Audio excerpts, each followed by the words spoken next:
Okay, House Bill 98. Some of you may have heard that this deals with building inspection provisions as well as building review timeline and design review. So two different sort of disparate things in this bill. Many of you have heard perhaps that it was vetoed. Well, there's only a specific provision in this bill that was vetoed. And this is the governor's letter up there. And he supports all the other parts of this bill. But, and Victoria can help me here, but there was one objection from FEMA about the building inspection piece dealing with independent contractors. That is the specific issue that is at hand. And Victoria, do you want to maybe talk about how they're going to address that in the special session? And then we can move into the guts of the bill. Before I came to the league, I was a drafting attorney for the legislature. And I joke that I have two bills that will be on my tombstone. One is a bill that actually never became public where I was not allowed to reference the national parks, so I was going to print all the national parks and call them the parks formerly known as Zion's National Park, park formerly known as Bryce Canyon. The second bill was the Metro Township bill, and I think this bill will be the third one on my tombstone, even though I did not draft it. So HB98, as Meg said, has two parts. It's the inspection and plan review, and then the building elements.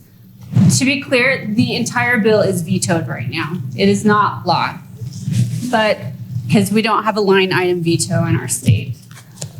But the governor expressed that he actually supports the bill.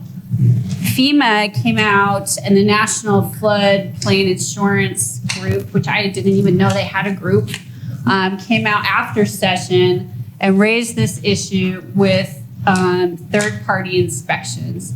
And it's been a little bit confusing, although Tom, I think, has some knowledge about this too, as to whether or not they're concerned about the provision of the bill that says if you have, earthquake damage, that you don't have to build back up to code and some inspection parts, or if they're of a bigger concern about third-party inspections. So the governor's veto letter said that I plan to bring this back in special session, which we're anticipating to be next Wednesday. We think this will be on the call, and I'll bring it back and just fix the FEMA problem. Representative Ray, who is the sponsor of the bill and works for the Home Builders Association, has been hard to get a hold of lately. And it's a little bit unclear what the fix will be. My personal feeling is that if FEMA is not okay with third-party inspectors, I don't know how you fix that. So we are waiting to see what that bill will look like. We are expecting it to come back next week. We think all the design element parts of the bill will be there. We are trying to get Representative Ray to include an exception for resort communities, but again, we haven't heard back from him on that. So it's kind of a tricky, sticky mess right now. Okay, this is why we have the building inspectors here, because that's their forte. But for my take on this is we've been dealing with these timelines for building inspection for probably the last 3 years in various forms of different legislation. So some of this that's in the bill is not new. So you should be familiar with some of this. There are some nuances that were put in place this year. So are you all familiar? Do we need to, do you want to just, we have our experts here. Do you want to get into your questions?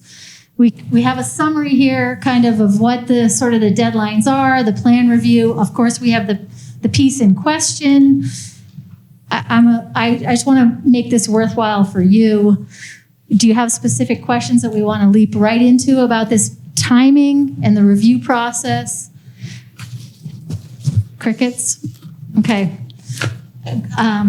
Angela, will you be my... You guys get more. And let me just say the one thing that I do want to add is that complete, for plan review, there was a definition of complete permit, and that's in the statute now. So we can talk about that in a second, but that's the one difference, I think, in addition to some of the nuances in the timeline. Go ahead. Yeah, that was going to be my question, was about what a complete application is. Because if it practically takes 14 days just because you're really busy or overloaded, you realize it's incomplete on the 14th day. Is that, I mean, or was there a discussion about a window of like a completeness check and prior to the actual review? Yeah, okay. And so one thing, again, I'll steer you to our frequently asked question on the website because we address that in there. Orion, you want to take that? Sure. I think that one of the things that is going to be problematic to be consistent across jurisdictions is that exact question. I think a couple of years ago when they passed that legislation that required us to have time limits on plan review, everybody, I think a lot of people gamed that, right, by saying you don't have a complete application, so we're not going to start the time clock. And the other thing is a lot of jurisdictions don't have control over some of those reviewing bodies. For example, fire department, it's pretty common that they don't have that control in their jurisdiction. So that's a big problem for them. For us, Salt Lake City, I'm from Salt Lake. I work for Salt Lake City, been there about 18 years as the building official. But for us, it was always problematic to get public utilities done in that amount of time. So I think that's going to be a struggle to find some kind of consistency. I know that they did include language in the statute about when that time clock begins. We're just barely digging into that with our staff. Another thing that comes to my mind on that is, larger jurisdictions don't seem to be having as much problem with this. For example, it's really, really rare that we miss a 14 or 21 day turnaround. And it's also very, very rare that we don't get to an inspection in 3 days. Almost all of our inspections are made on the next business day with only a very small percentage that aren't. So even in the binge of construction that we've had during this pandemic, we've been able to get to our work. Another luxury we have, and some other jurisdictions may have this as well, is when we have high demand for plan review, we have funds from city council to outsource that so that we can keep the process speeding along. So I don't know if I addressed your question, but that's just some thoughts that I had on how we're dealing with it. Okay, another question? Okay. Yeah, so I went to the FAQ about the 14-day time frame and then also a resubmittal. And I'm just wanting to clarify this because this is how it reads, and it makes me a little uneasy, but it says that a municipality that indicates corrections are needed cannot require a resubmission after the 14 days unless the resubmission is to address deficiencies identified by a third-party review of a geotechnical report and geological report. So is it only for those types of things and only if it's by a third party? Yeah, and I think what you're going to find is most jurisdictions are going to be, you already have a little bit of a problem redlining plans that are done by a licensed architect. But I think that you're going to find some kind of a default to redline those plans, and then the bill makes it pretty clear that the inspector in the field is going to have an opportunity to check the project for those red lines. So it's like they're trying to say you only get one bite at the apple, and not come up with a complete new list of corrections in the second go round. From our part, we almost always do our re-reviews next project up on the desk of the reviewer who initially did that review. So they usually are, 5 days, 7 days at the most for our turnaround on our second reviews. So it doesn't prohibit resubmittals if there's corrections that are needed. Yeah, they can voluntarily resubmit it. Actually, I think what you'll find is many conscientious architects and designers and even contractors really like to have that second set of eyes on their plans, especially for code stuff. The curriculum for architects, I don't believe, it didn't used to anyway, include any code training. And so I think the default is for most architects is to design the best that they know based upon things they've designed, but not really to get into the detail of the codes. And they've kind of trusted us to do that over the years. So I think you'll find a lot of people that are still going to be true to that as long as they have a reasonable turnaround time. It seems to me that the jurisdictions that are struggling with this have really caused the legislature to have this reaction. And that's unfortunate because you don't like to be punished, for people that are struggling if you're not. It's like back in school, and they decided one kid got hit on his bike, so nobody gets to ride their bike to school ever again. It seems a little bit like that. Yeah, and sorry, just one more follow-up question. So on this, if they were to submit a plan to the city and the city says there's corrections that are needed, but they don't want to resubmit, then we just have to, as the city, note those corrections and make sure that those happen out in the field. Yeah, that's what I would refer to as redlining the plans. Okay, Some of that already goes on minor stuff. Here's the big problem with that in my mind. That's going to put a lot more pressure on the inspectors out in the field who already do have a big workload. In Salt Lake City, a lot of times, we have over 200 inspections and only 11 or 12 guys to run those, 11 or 12 inspectors to run those. And so if you're an inspector out in the field, that puts you in the position of having to triage what's really, really important. Somebody was beating us up the other day for not doing good enough, thorough enough inspections on energy code stuff. And I was like, well, wait a minute. I think maybe the structural and the electrical and whether the plumbing's going to work is a little more important than that. And so if you're an inspector and you're going to get those back the next day, if you don't get to them, for example, or if you write a bunch of corrections that are legitimate, then you have to balance that workload somehow. So I think that's the problem. It puts more pressure on the inspectors to be, quote, quote, the bad guy. I'm going to shift gears on third-party review. Yeah. Is that, or not review, but inspectors? Is the question that the developer can hire one, or because there is a lack of building inspectors out there, if a city hires a third party to do the inspections, is there a concern with that? Yeah, I'll let you take that one. Yeah, there are a lot of concerns. I started doing building inspections work in about 1992, I think it was. And, one of the things that you took pride in as an inspector is that you were catching the big life safety issues, right? And also the other piece of that is that if you have the jurisdictional oversight, then you're pretty assured, unless your brother-in-law is a commercial contractor and you want to give him a favor. But, having the jurisdictional oversight, I think, is good. There are some things that government does really well. And I think building inspections is one of them because you have that set of eyes that doesn't have to be beholden to a contractor or an owner or a developer or something like that. So it is somewhat of a concern for us. Like I said, I think that the big jurisdictions that figure out a way to get their inspections done, we steal inspectors from other work groups all the time. We have plans examiners that go out and do inspections when it's busy.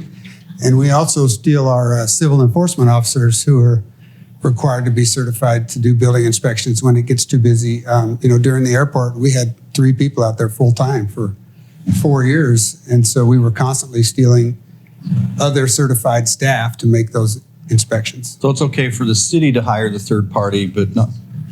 Yeah. And Again, I've had a building inspection and official position open for a year and a half now. They're difficult to fill. Yeah. I think that, I don't want to get into personal opinion too much. I'm going to try to really carefully stay. But just when they said the third party was, some of the problem with FEMA and stuff like that, and then we have to hire one, I'm just a little concerned that as long as the city's hired them and they represent the city, it's okay. Yeah. Well, that would what I would consider jurisdictional oversight. And the other piece of that is if we do use third-party plans examiners and sometimes inspectors, not very often inspectors, but sometimes.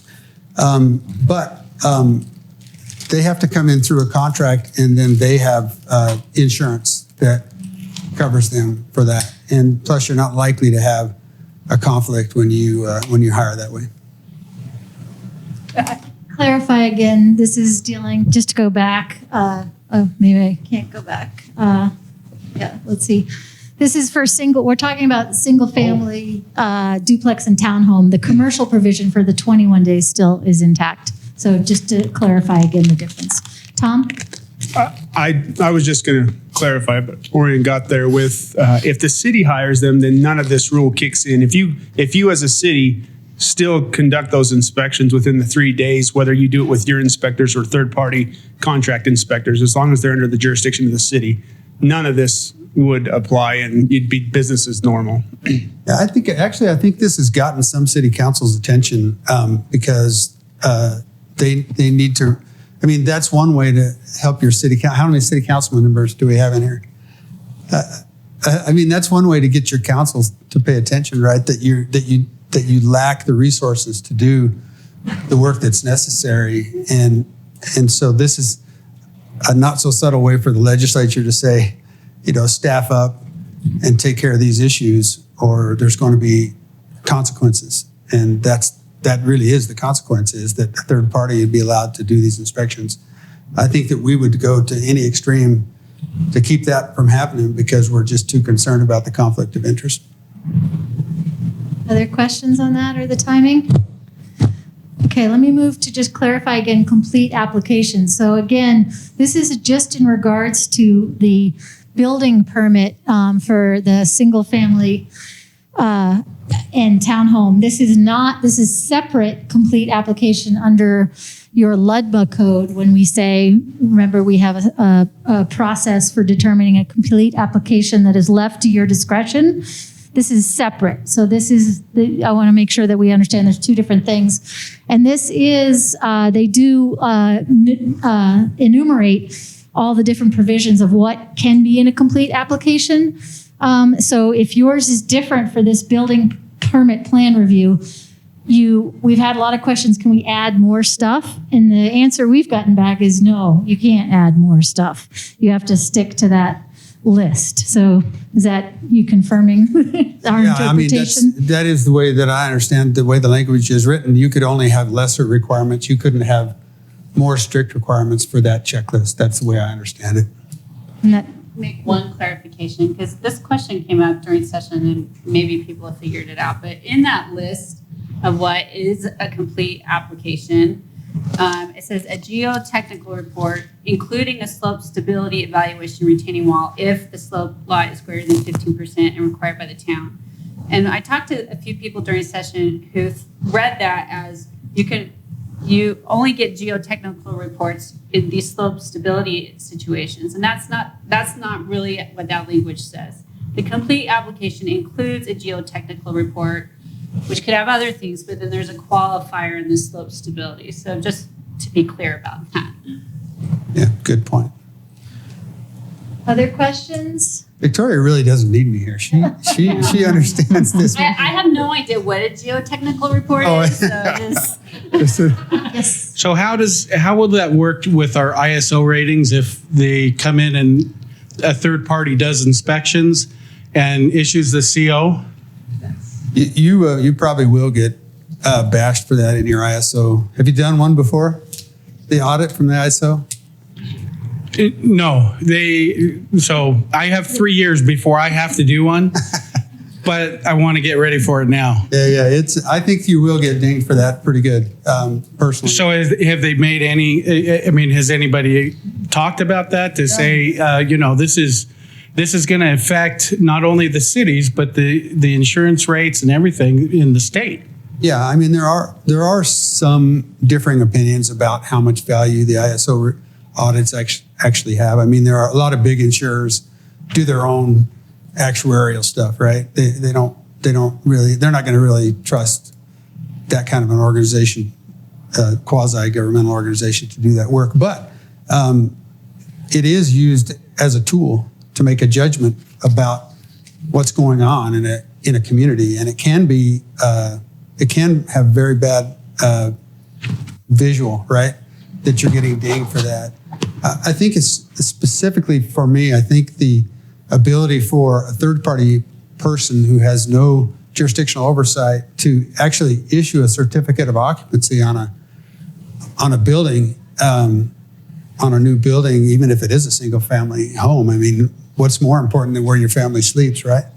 And they're going to spend a good portion of their time there. So that's the piece that really makes me uncomfortable. And I think what you're going to see, and I'm just guessing, just based upon past experience, but I think you're going to see people showing up to close their loan And they say, well, who issued this certificate of occupancy or this final inspection? And they're going to say it was done by a third party that was hired by the contractor.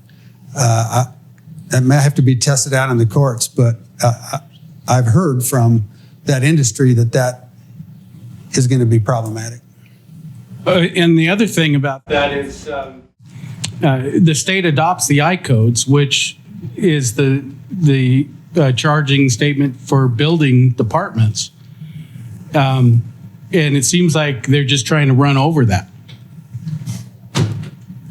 Yeah. I mean, in one session, they adopt a code allowing the cities to have a building department, and all of the information that goes along with creating that is in those documents. And then now they want to kind of backdoor into, well, we don't really need the building departments. Well, I think you might see some blowback on that is going to get back to your council members. I don't know how long it'll take before that happens, but I'm pretty sure that will get back to them. And based upon what the insurance people are saying, that industry, and also based upon the loan, promulgators of loans, they're going to have an issue with that. I just think from my perspective, we'll do anything we can to keep from getting into that position. And I think we have the support of council for that, that we don't get in that position where someone without jurisdictional oversight is doing that work. Okay, any other questions on that? And to clarify again, that last line on the slide is if this happens again, it's the language that was in the bill said that they're required to be DOPL certified. So I don't know if that helps anything, but that's what was in the statute. Yeah, no, it does. And that's very important, right? Because people have demonstrated a certain level of knowledge and of the codes and what's required in the codes. So, and there is fairly good oversight over that group of inspectors that are DOPL certified. And in order to get DOPL certified, you've got to have in order to get DOPL licensed, you have to have the certifications from the technical codes. So that does have a certain amount of veracity. The only piece of that most of the jurisdictions that I've talked to, the only real piece of that they have problems with is that they could be hired by, it seems like it might be a conflict of interest because they can be hired by the contractor or the architect or the developer. And we think that's maybe a problem. We have no problems with the licensing piece. A model that some people have talked about, and they use this in some jurisdictions, is similar to special inspectors on projects that have high-strength bolting and welding and masonry and things like that, is that the city keeps a list of inspectors, and then you can choose from the list of inspectors that are licensed and certified. And they're qualified by the building department. Yes. Yes. And probably they would have to sign some kind of instrument stating that there is no conflict of interest, right? That there specifically is no conflict of interest with the people that they're doing the work for. Hold on one sec. We're just going to get you so everyone for posterity can hear this. Thanks. So the conflict of interest is one issue, but then the competency is the other. And so in the special inspection, maybe they should adopt some of that same language out of the IBC and put it into the language in this, is that the city can make the approval, which is sometimes having that individual or whoever in to be interviewed to be accepted. Yeah, we used to do that with boiler makers in Salt Lake City, which was a little bit antiquated, but it was a similar model. They had to prove to us that they had some experience and acumen when it came to that specialty. Okay. All right. Is that it for 98? Because we're going to move on to the fun stuff, which is design. So here's your last opportunity, Tom. Sorry, I just wanted to say one more thing about that. In hiring the inspector, unfortunately, we tried to get some language in there that they needed to be approved by the city to do the work. But it was was to no avail. So the only thing that the bill requires is that the contractor give the name and address of the inspector that they've hired. And so we were hoping to do exactly what was being discussed and require that, okay, you can do this, but the city, they have to be on the approved list or something. And they did not agree to those terms. A really funny anecdote about that really quick. Years ago when I wanted to become a licensed electrical inspector, and I didn't have a lot of heavy commercial electrical experience. And so what I would do was get these practice tests and take these practice tests over and over again. And my wife, who has no electrical experience at all, actually passed the pre-tests before I did. And I'd been on construction sites since I was 7 or 8 years old, with my father. So anybody could memorize those tests and pass those tests if they're decent at memorizing, or if they want to just take the time. So that's the point that Tom's making as well, is like, and the point that you made as well is, you need to have a certain amount of experience for that to have any kind of context. And if you're on a site and you don't understand the vernacular of the subs, right, then it just becomes a joke. So just quickly, given what Tom just said, and let's say 5 or 10 years down the line, one of these scenarios has happened. The home got built, the city didn't inspect, the builder hired a third-party inspector. Freudian. Sorry, I'm so Freudian. A problem comes along. It's a code issue that should have been caught. It wasn't. The inspector was an LLC. Their address is no longer good and they're gone somewhere. The builder was an LLC and they're maybe gone and out of business as well. Who does the homeowner sue? The city. Right. They sue the city, who had no choice in the matter. Is there a protection for that? So I've talked with the HBA in depth on this issue specifically, and their argument is they may sue the city, but the ultimate liability always lies with the contractor. And that's why they don't feel like this is an issue. The city will get named, as we always do, because we have deep pockets. But ultimately, I guess, ultimately, what they've said in this argument is that if that happens, the contractor is liable. Inspectors are always, but the governmental immunity is another topic that comes up along these lines. With city inspectors, we have governmental immunity, but this third-party inspector would not. So it's kind of a little bit interesting. Yeah, and take that to its logical conclusion. Just think how many attorneys the city will have to employ to answer all those lawsuits, right? Yeah, that could be an issue as well. Is there a state agency? Or maybe Utah League of City or Towns or somebody could come up with a pool of qualified inspectors.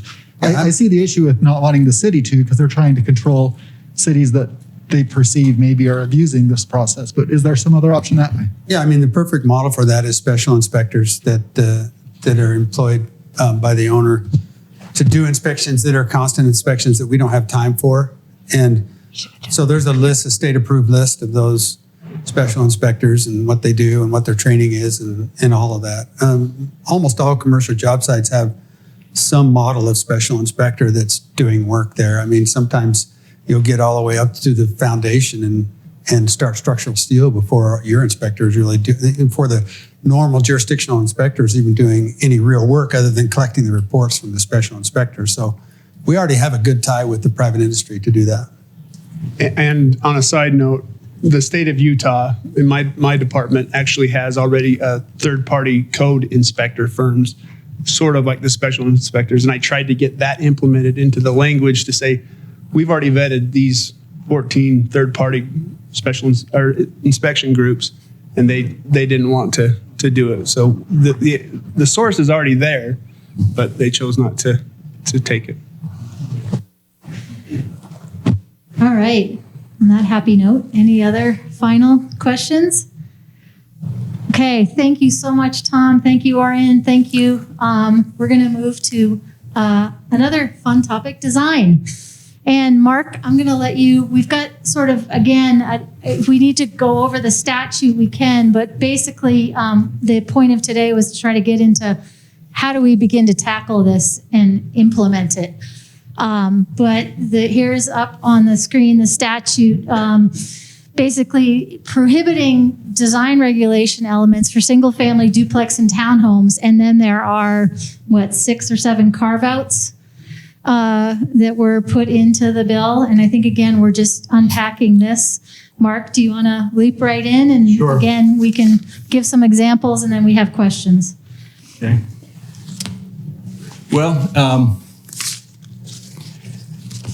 even though that, my world is much more ingrained in kind of the design side of this as opposed to the building, I must admit that as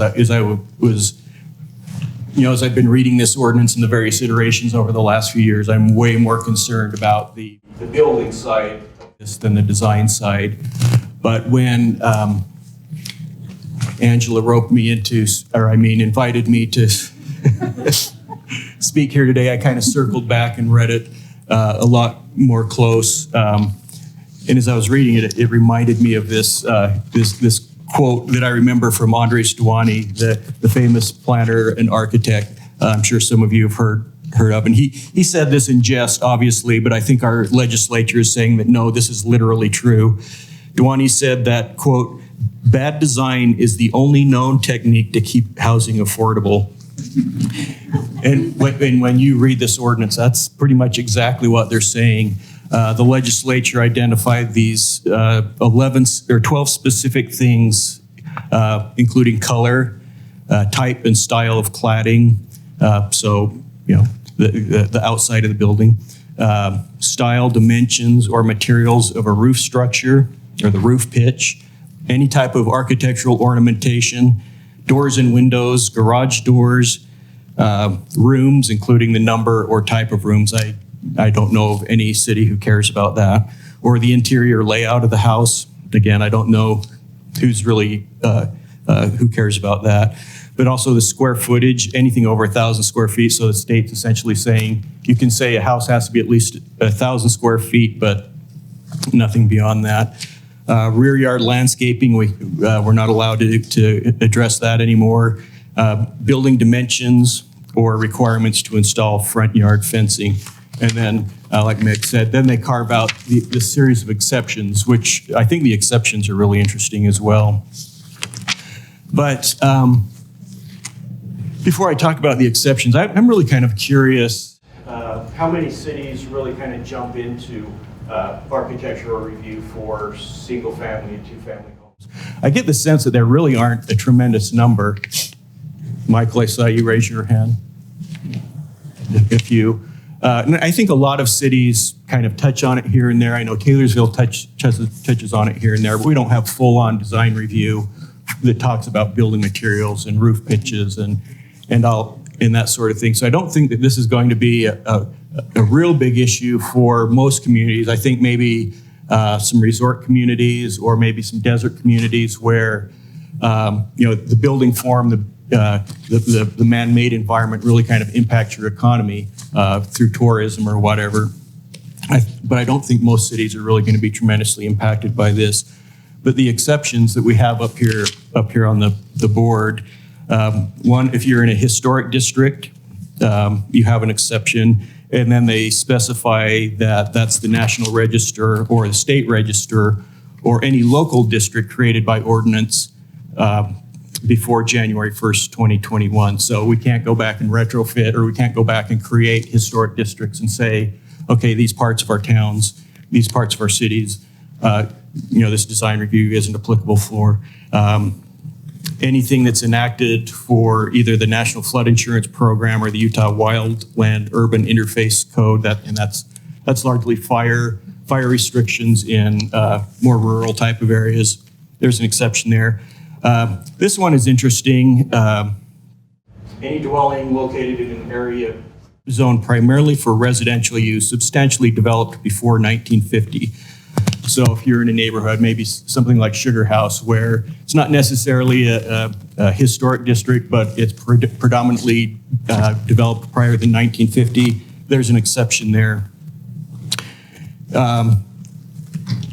Zero escapes in rear yards. The state's allowing us to have water efficient landscaping standards, just not anything other than that. We can outlaw defective cladding. So if there's, and that's an interesting one, if you kind of read the language of the ordinance, how you classify what is defective cladding. But if there's some sort of cladding that is just determined doesn't work in this environment, we can outlaw that. And then one that I think is very interesting and may be something that a lot of cities turn to, and is maybe going to be kind of an unintended consequence to this ordinance, is cities can have design review for residential structures if it's part of a development agreement or if it's part of a negotiated agreement between the developer and the city for increased density. For example, if the city said, okay, we'll give you 6 units per acre rather than the 3 units per acre that your property is zoned for, we can institute some design standards. So, if this becomes a real problem, I think what a lot of cities might start doing is just downzoning or having a very minimal design or zoning standard, and then force the developers to come to the city and negotiate to implement some type of design standard. That is obviously an extremely inefficient way to conduct land use regulation and to develop, but I think that might be one of the real unintended consequences of this statute. So with that, I don't know if we want to open it up to questions. Yeah, and just one clarification there on the bottom. Again, in SB 34, for those lucky 83 cities that had to pick elements off of the menu to comply with their moderate income housing plan, this used to be a standard there, reduction in design standards. That's now been eliminated. So if you chose that under your moderate income housing plan, you can no longer rely on that. So, yep. Okay, questions. There's got to be some. And Okay. got the catch box. Great. And so just 2 questions here. So with the development agreements thing, was it only if there's an increase in density, not if the zone requires a development agreement? Not necessarily. It's they're in the code. They're separate from each other. Okay, so if we have something written into our zone, say it's a specific zone and it requires a development agreement, then we can dictate development standards. And I don't know what's the specific situation. oh, where I'm you just require- I know that some of the zones in Clearfield, for example, and other cities where it just automatically requires a development agreement. I don't think that's going to allow you to impose design standards. There needs to be, I guess I would call it some trade-off for the zoning. Right. This is Todd Godfrey, attorney, helping us out here at the league. So.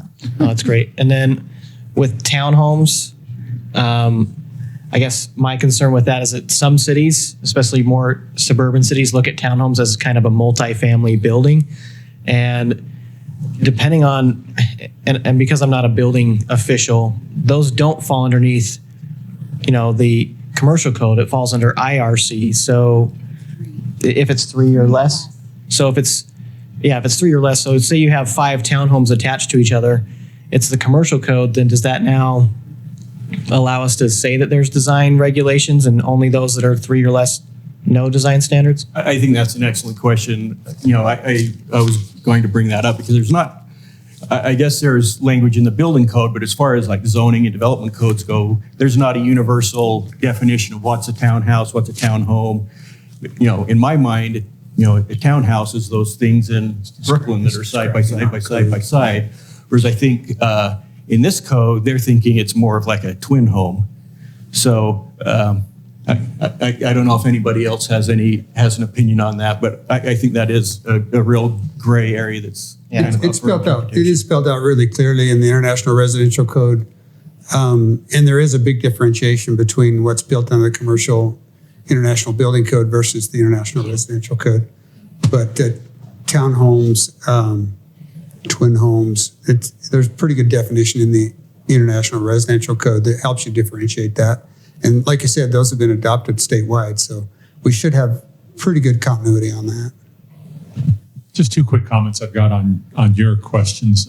With first of all, one on the development agreements, and Tom mentioned about that's not really going to fly. I mean, I think you can. I think there's provisions in there that say that with development agreements, you can also include some design standards, but there's also a provision with the design or with the development agreements that says you can't require that in every zone you can only develop with development agreements. You have to allow some zones. You have to have some zones where you don't have to have a development agreement. You can develop by right.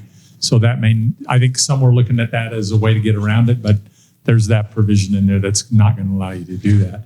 On the townhomes issue, back several weeks ago, I sent out a little story that came from Cleveland that just talked about apparently Cleveland did something like this with design standards for residential, including townhomes.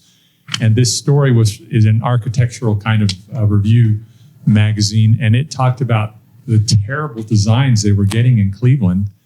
And they said, this is making these homes basically unlivable.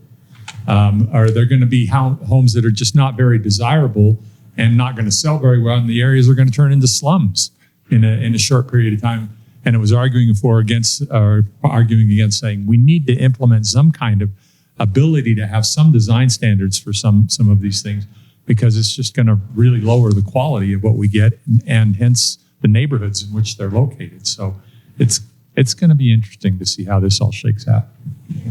Just to muddy the waters further, but this doesn't prohibit HOAs from having design requirements, right? So, no, HOA was under the HB82. So, other questions? We have the catch box out there. On development agreements, right? So let's talk about implementation maybe a little bit and what this means. So this is effective now. So again, if you haven't updated your code, you're going to have to default to state code. It seems to me people are going to go ahead. It's not effective because it's been vetoed. Sorry. I get mixed up. It possibly could You're be right. re-effective next Wednesday. Sorry, next Wednesday. Sorry. Thank Super you. exciting. Just stay tuned. Why we keep the attorneys in the room. Yes, sorry. Okay. And I also think PUDs we were kind of shying away from PUDs, and we had that whole philosophy that PUDs were bad, and I think we're going to go back to more PUDs. It's interesting about your take about this won't affect a lot of cities, because I feel exactly the opposite. I think it really will, but maybe we'll see. Another one, devil in the details.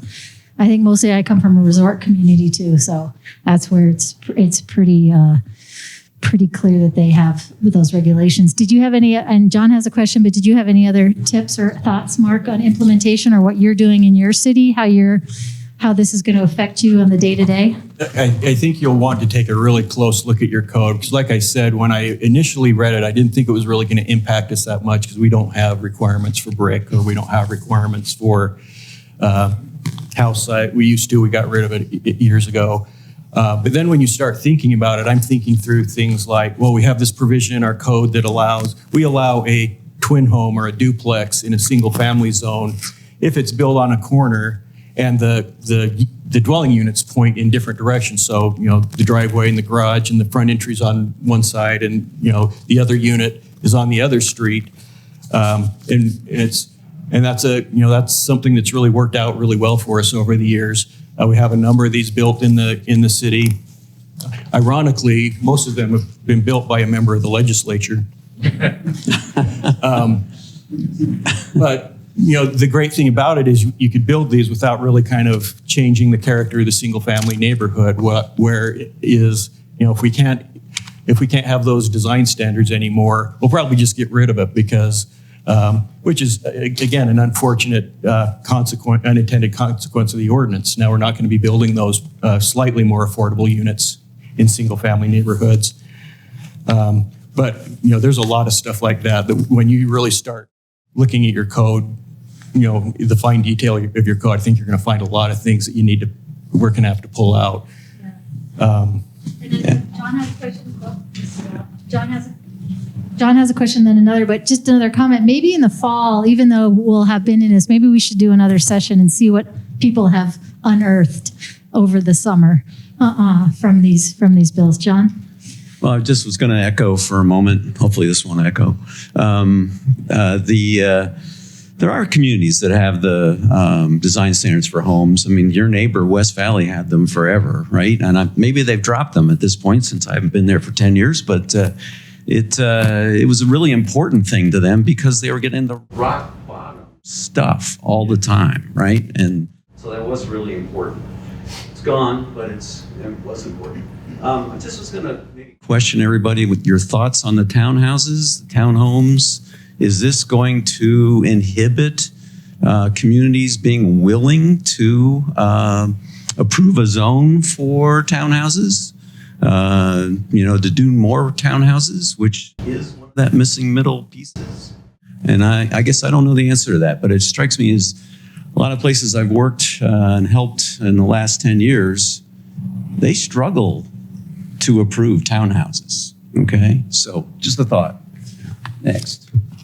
Yeah, I think that's a good point, especially with what Wilf was saying. Anybody here who's worked on the front line of a planning department or a building department has seen some pretty dreadful plans for townhomes come through the door.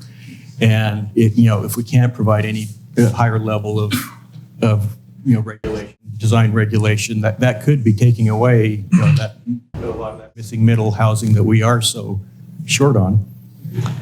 Yeah. Something that I think it's still allowed under this ordinance, which is overlay zones. We have an overlay zone for infill development if it's located near commercial areas or a park or other amenities that create walkable neighborhoods. They have an opportunity to increase the density of that development if they are within a certain location. So it's a floating zone within the city that can allow for that increase of use. In certain areas, we have in our historic district, we have a floating design requirement for townhomes if they're within proximity of the rail line that stops in historic Sandy. So we can still implement design standards for historic districts and overlay zones. Is that correct? And if so, that's, I think, an effective way for us to move forward so that we don't miss out on those missing middle units, but still allow for the city to get that comfort level to approve them if certain criteria are met, so that we can incentivize a developer to do those in certain instances. So does the overlay zone provide an increased benefit? Yes. Okay. Increased I density. think if you meet that standard, then the answer would be yes. So that's where I'm saying yes. PUDs, I think you're right, Meg, may be more utilized under this provision to give the city some comfort in approving higher density. And one of those trade-offs is having increased design requirements, but an overlay zone is another way to do that without requiring a rezone or a change in zone that just sits floating over with certain stipulations in location application and increase in density of application. Yeah. That might be an effective tool to utilize that. Good point. Other Nice. questions, comments? When I saw Couple? Michael back there in the corner, it reminded me of a conversation we had yesterday about, there's still things cities can do. There are a lot of very charming neighborhoods with very ordinary architecture made charming by streetscape improvements. We still have control over what we do with streetscapes in terms of, park strips and street trees and so on. So, there are still things in our toolbox. Yep. Other questions? Was there one over here? Yeah, Ange, if you can huck it, Ange. That's what. Ready? Nice throw. Thank you. I don't play sports. I was just wondering, this is probably going to be a really simple answer, but just how we're allowed to, or we're not allowed to have or require a minimum square footage over 1,000 square feet. And then it says not including a garage. Are we allowed to require that there is a garage, or is that prohibited for the design standards that we can have? So I think you could allow for the garage. Like, can we require that there is a garage? That's because in our current code, we have our minimum square footages, which we have to adjust because of this. And then we do require a 2-car garage. I believe so. It's more, we can't tell them, we can't say how the garage has to relate to the house. Like a lot of traditional neighborhood development. ordinances will say, the garage has to face an alley on the back, or it has to be set back behind the house. We can't do things like that, but it actually requires a garage. At least my interpretation of this statute is that we can still do that. Can we require that it's attached, or is that kind of going into that you're establishing a design standard? I think you're moving into problematic territory there. Okay. Thank you. Another question again in the back. Maybe I didn't catch this earlier. So we can't have minimum area standards for a garage size or dimensional standards for garage size. And we can't have minimum standards for a house size or maximum standards for a house size under this provision. I thought it was just design of the exterior, but you're saying it also limits design requirements for areas within the home, for garage, for the total house. square footage, etc. Just for the house. So If it's a detached garage, I don't think that this code, But if it's an attached garage, for example, we had problems a while ago where developers were building 2-car garages, which were barely enough to fit one, really. It was a 16 wide garage door with 16 wide walls, and you could only park 1 car in it. And so they didn't meet parking requirements and things of that nature. So we implemented a minimum standard interior dimension to ensure that that didn't occur. Are you saying that with this provision, we can no longer have that regulation? I don't think so, but we've got 2 attorneys here, so that's why they get the big bucks paid, and I'm looking at them. And then the other thing is as far as prohibiting like a tiny home being built on a property, we have minimum size standards. Is that no longer allowable to say you have to have a minimum size home on a lot? So the 1,000 square foot is, okay, that's is still the in there. provision that was put in. So there's no Okay. maximum, but there's no a maximum. minimum. Right. The Right? McMansions are good. Everyone say right? Yes, I think we all got it right on that one. Yep. So here's exactly what it says. Okay. And this is applicable only to single family, 2-family, and townhomes. So it says location, design, placement, or architectural styling of a garage door, not including rear loading garage doors. And I think the conversations I remember, it was because of the snub nose, how we like to offset the garage back from the main entry. So I don't know that we got into the details that we're getting into now. It was more that they don't want us to be able to have that placement issue. Okay. With the kind of the classic snout house, Yeah. it makes the driveway shorter, and so it Yeah. saves money. So that didn't answer your question, but I think sort of did. On Sherry, in your presentation about your ADU standards, I noticed one slide that had the 2 front doors couldn't be coming in off of the street. It had to be a side door. If that's in a single family home, do you need to pull that provision out of your ADU zone now? Well, my city attorney's right here. Yeah, but I think Baby. I mean, that's design of a single family home. It's regardless of what, it's a separate issue. It's a design of an accessory dwelling unit. I don't know what you're talking about. Argue that all day until somebody says I can't argue that. All right.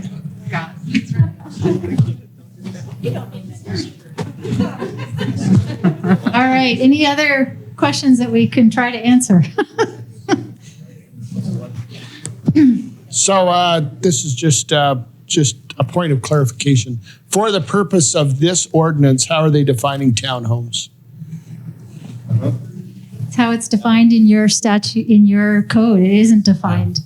That was sort of the discussion earlier. Twin So, home, townhome. I guess But I'm wondering there's then, we don't- IRC definition, I guess. I don't know. We don't That's- define townhomes in our code. We use row houses as a specific term, but not townhomes. So I don't know. So I think we need to look at that too. Okay, good. Yep. Other worms we can dig out of the dirt here. Go ahead. So I just want to make sure I understand this part as well. It sounds like even setbacks can be design regulations. I would say no. We looked at the, yeah. Because I think a lot of us have those additional setbacks to a garage in So that the garage manner. placement you can't, but the traditional Yeah. footprint, the height, the bulk width standards, all that. That kind of besides the thing. minimum stands. Okay. Stands. Oh, no, we can. I'm saying it stands. The only exclusion is the placement of the garage. We still can do our setbacks, our height, our minimum lot width, that kind of thing. Hold on, sorry, I forgot space. Sorry, we've done it in what we call a P district rezone, and then we have a development agreement, and we put these things in there. But one of the things that we require is that the front porch be forward and the garage be backwards. But can we just regulate just the front porch? Yeah, I mean, That would be yeah. a way to do it. Say, Yeah, but you're doing it with an agreement, right? no, So if it's a development agreement, the answer is maybe yes. If it's a statutory, requirement under your basic zoning, probably no. Is that the consensus from the attorneys in the room? I think that's another. Here, I'm going to just. We'll see. We're having a debate. so we can't say that the garage has a minimum setback? Because a garage has a minimum setback. The whole building does. I believe you can regulate. But it has to be the same as the house. I don't know. Okay. I think you can still regulate your setbacks, right? If we have sort of things, I think you can still regulate your setbacks. If you're talking about how it's designed, sort of the design part of a garage, and I'm not going to say setback in relation to the rest of the front of the house. I think you're going to have an issue, but as a general setback, you're fine. That's maybe something that needs to be clarified because it says location, design, placement, or so does location mean setback or does it mean the relationship to the house? I'm going to ride setbacks for a long time until they tell me I can't. Yeah, that's the thing. All those modified garage door. So I don't know how that relates to the garage. I'm going to ride your Those setbacks door. as long as I can ride your setbacks. All right. Path of least resistance. Tom. we have had a lot of questions about townhouses, and I think it's probably ought to be brought up that it is defined in the IRC, and it's 3 or more residential structures attached and independent from foundation to roof, open to the outside on 2 or more sides. So it is defined. So. But probably good to add that into LUDMA. Yeah, that's what I was going to say is that I think this relates to LUDMA. Right. And so if you've got LUDMA or your land use ordinance that doesn't define townhouses, but the IRC does, then by which are we bound when someone comes and says, you can't require anything because this is a townhouse? Yeah, this problem has come up, and I think in 98 3.0, that's a problem that will be addressed. Okay. Louder or something. Okay. All right. More questions. All right.